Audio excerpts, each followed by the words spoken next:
Welcome to बीज art of knowledge. आज के वीडियो में हम लोग बात करेंगे कॉन्स्टिट्यूशन के कितने टाइप हैं, उन सब टाइप के बीच का डिफरेंस क्या क्या है। तो बने रहिए मेरे साथ।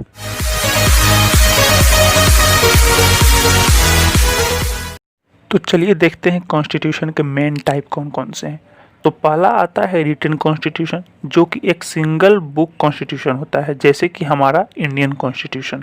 और दूसरा टाइप है अनरिटन कॉन्स्टिट्यूशन, जो कि एक कलेक्शन ऑफ लॉज होता है, जैसे कि यूके का कॉन्स्टिट्यूशन। तो अब इनके बीच के डिफरेंस के बारे में जानते हैं। तो पहला डिफरेंस ये है कि रिटन कॉन्स्टिट्यूशन के आर्टिकल्स और प्रोविजंस को एक सिंगल लीगल डॉक्यूमेंट में लिखा गया है या व्यवस्थित किया गया है, लेकिन वहीं अनरिटन कॉन्स्टिट्यूशन में उसके प्रोविजंस को सिंगल लीगल डॉक्यूमेंट में नहीं लिखा गया होता है। दूसरा डिफरेंस ये है कि रिटन कॉन्स्टिट्यूशन में कॉन्स्टिट्यूशनल लॉज और दूसरे लॉज जो कि कॉन्स्टिट्यूशन में मेंशन नहीं किए गए होते हैं, उनके बीच एक डिस्टिंक्शन होता है, लेकिन अनरिटन कॉन्स्टिट्यूशन में ऐसा कोई डिस्टिंक्शन नहीं है, क्योंकि हर एक एनेक्टमेंट जो होता है ब्रिटिश पार्लियामेंट का, वो उनके कॉन्स्टिट्यूशन का पार्ट बन जाता है।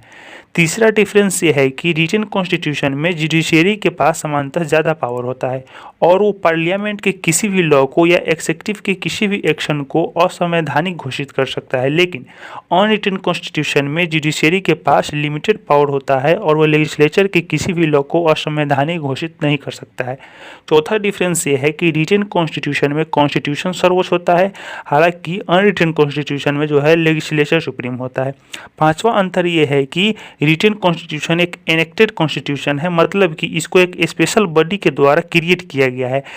जैसे इंडियन कॉन्स्टिट्यूशन को कॉन्स्टिट्यूएंट असेंबली ने बनाया था और वो व्यवहार में भी एक पर्टिकुलर डेट को आया था, लेकिन वहीं अनरिटन कॉन्स्टिट्यूशन जो है वो इनेक्टेड कॉन्स्टिट्यूशन नहीं होता है, क्योंकि किसी सिंगल बॉडी के द्वारा उसको क्रिएट नहीं किया गया होता है और वो बहुत से लोगों के बहुत समय का प्रयासों का परिणाम होता है। अगला डिफरेंस है कि रिटन कॉन्स्टिट्यूशन फेडरल और यूनिटी पॉलिटी दोनों को बढ़ावा देता है, लेकिन वहीं अनरिटन कॉन्स्टिट्यूशन सिर्फ यूनिटरी पॉलिटी को बढ़ावा देता है। सातवां डिफरेंस ये है कि रिटन कॉन्स्टिट्यूशन रिजिड भी हो सकता है, जैसे कि यूएसए का कॉन्स्टिट्यूशन, फ्लेक्सिबल भी हो सकता है, जैसे कि श्रीलंका का कॉन्स्टिट्यूशन, और रिजिड और फ्लेक्सिबल दोनों का मिक्सअप भी हो सकता है, जैसे कि इंडिया का कॉन्स्टिट्यूशन। लेकिन वहीं अनरिटन कॉन्स्टिट्यूशन हमेशा फ्लेक्सिबल होता है। तो अब देखते हैं कि रिजिड और फ्लेक्सिबल कॉन्स्टिट्यूशन में मेन डिफरेंस क्या क्या है।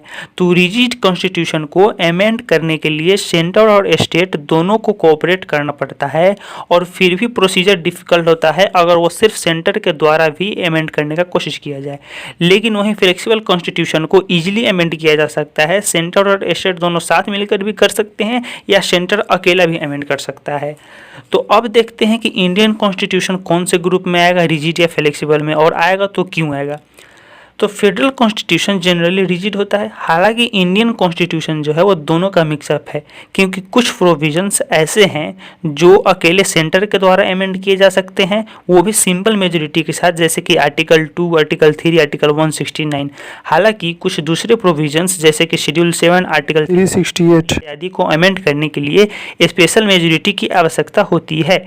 और ये फैक्ट भी कि अब तक हम लोगों ने लगभग 104 अमेंडमेंट्स देखे हैं इंडियन कॉन्स्टिट्यूशन में, तो ये भी इस बात को डिनाई करता है कि हमारा कॉन्स्टिट्यूशन रिजिड है। अगर आपको सारे पॉइंट अच्छे से समझ में आए तो वीडियो को लाइक करना ना भूलें और चैनल को सब्सक्राइब जरूर करें। जय हिंद।